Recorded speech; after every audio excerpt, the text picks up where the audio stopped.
Bien bonjour à tous, j'aimerais réagir à la dernière vidéo de Cyprien, de sa série Roger et ses humains. Alors déjà j'ai connu Cyprien à la fin de mon adolescence, et j'ai continué à regarder par habitude, en ayant conscience que ce n'est que du divertissement. Je ne me suis jamais habitué à attendre quoi que ce soit de spécial venant de sa part. Et là, surprise, il aborde un sujet pertinent. Un sujet que j'ai déjà abordé dans ma vidéo sur l'injustice, et qui est la fabrique à esclaves de l'éducation nationale. Je me suis senti donc obligé d'en faire une analyse et d'approfondir le sujet. Donc c'est parti, l'éducation nationale. Oh, c'est donc ici la fabrique à échecs? Effectivement, c'est ici la fabrique à échecs. Mais est-ce que ton dessin animé va juste faire des blagues ou apporter des arguments pertinents? C'est la question que je me pose. Est-ce que ça va être superficiel ou un peu plus profond que ça? Cela ne vous dérange pas d'anéantir les jeunes en perpétuant des règles éducatives sclérosées avec un formatage d'esprit étalé sur 18 ans qui aboutit sur des entretiens d'embauche où l'élève se voit demander qu'est-ce qui vous singularise?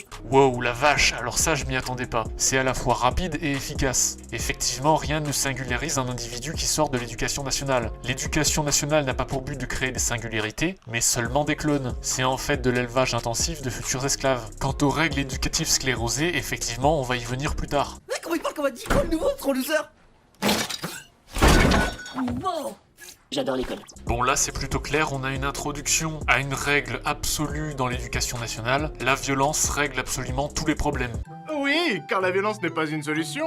C'est LA solution. En effet, dans l'enceinte de la scolarité, la seule loi qui prévaut, c'est la loi de la jungle. C'est la seule solution au harcèlement. Le concept de justice étant une vaste blague. Le concept de justice n'étant là que pour dépouiller les individus de leurs réactions et les maintenir dans l'attentisme d'une solution extérieure. La justice est une contrainte mentale afin qu'un individu accepte de rester dans la soumission. Si vous pensez que cela est faux, dites-vous bien une chose, c'est que le harcèlement existe depuis le début de la création de l'éducation nationale. Est-ce que la justice scolaire a mis ne serait-ce qu'un jour fin au harcèlement? La réponse est non, évidemment. Le harcèlement scolaire est même un phénomène qui a tendance à s'amplifier de plus en plus, au fur et à mesure que les enfants sont de plus en plus conditionnés à ne pas se rebeller, parce qu'un enfant qui se rebelle donnera un adulte qui se rebelle un jour. Et ce n'est pas ce que souhaite le système capitaliste. Le système capitaliste souhaite asservir sa population. Il souhaite de futurs esclaves dociles et soumis. C'est pour cela que les harceleurs ne sont jamais mis hors d'état de nuire, et que, par conséquent, la justice étant inconséquente, la violence est donc la seule solution. Hey Emile, loser va. Très drôle, Jordan. Tu ne te défends pas, Emile? Tu ne dois pas te laisser marcher sur les pieds? Non mais il fait son crâneur là, mais lui il a des mauvaises notes à l'école et moi je suis fort. Alors je vais faire des grandes études et je deviendrai riche et célèbre pendant que Jordan, lui, ce sera un vieux loser avec un boulot nul. Oh. Après un rapide calcul, j'en arrive à la conclusion que la confiance en lui de Jordan et son charisme lui apporteront bien plus d'opportunités professionnelles qui l'emmèneront à des postes à haute responsabilité, tandis que ta complaisance dans la soumission te condamnera à travailler pour des gens comme Jordan. Sur ce, j'y vais, merci de m'avoir fait découvrir l'école, Emile.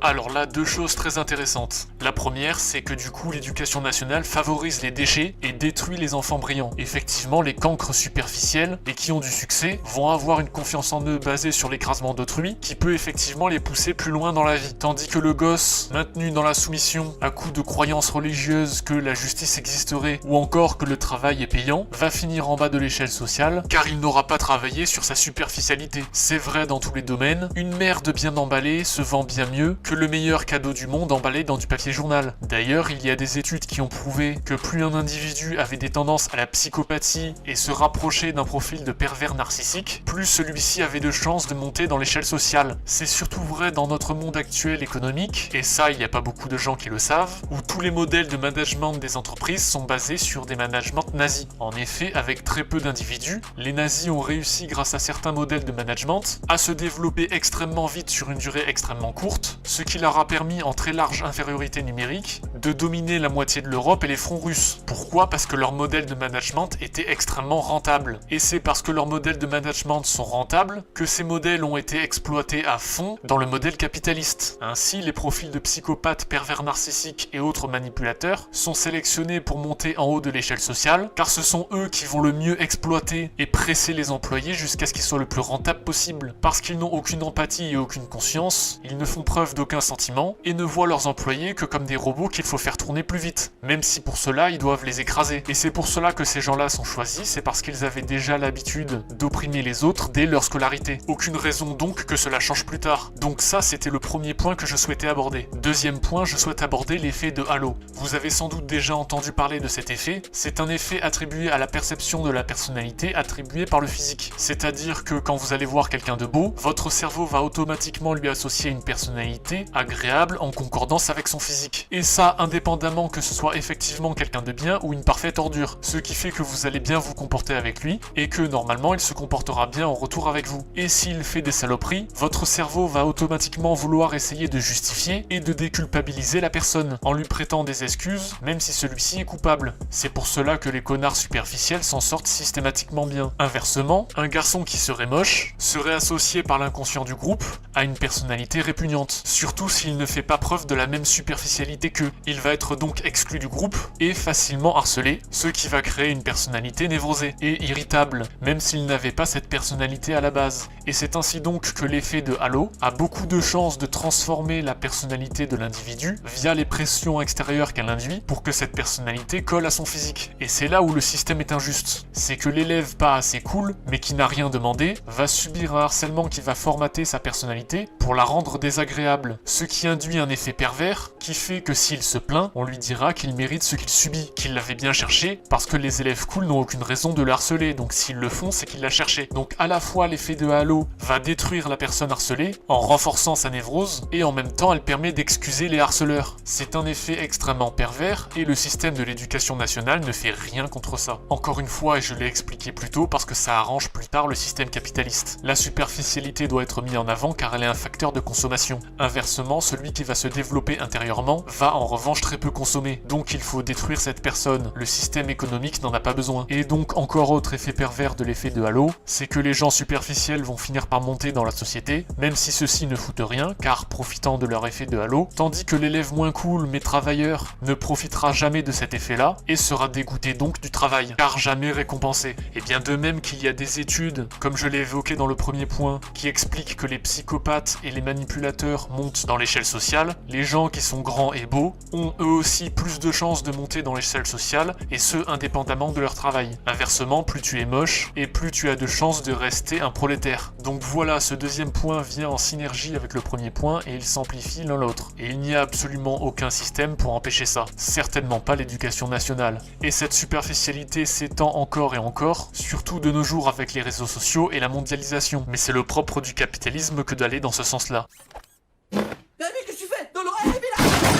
On n'envoie pas les bancs dans la tête des autres enfants, article 2 du règlement. Pourquoi l'éducation nationale ne peut pas mettre fin au harcèlement? Parce qu'actuellement, les profs, c'est ça. C'est pas possible ce que tu fais, Christian. Je te rappelle que t'es là, dans la classe relève, pour justement... Voilà, c'est moi. justement pour ça. Tu me parles pas. Oui, j'ai compris, t'es en train de me tutoyer, tu me dis casse-toi. Vous me parlez pas. C'est déjà mieux.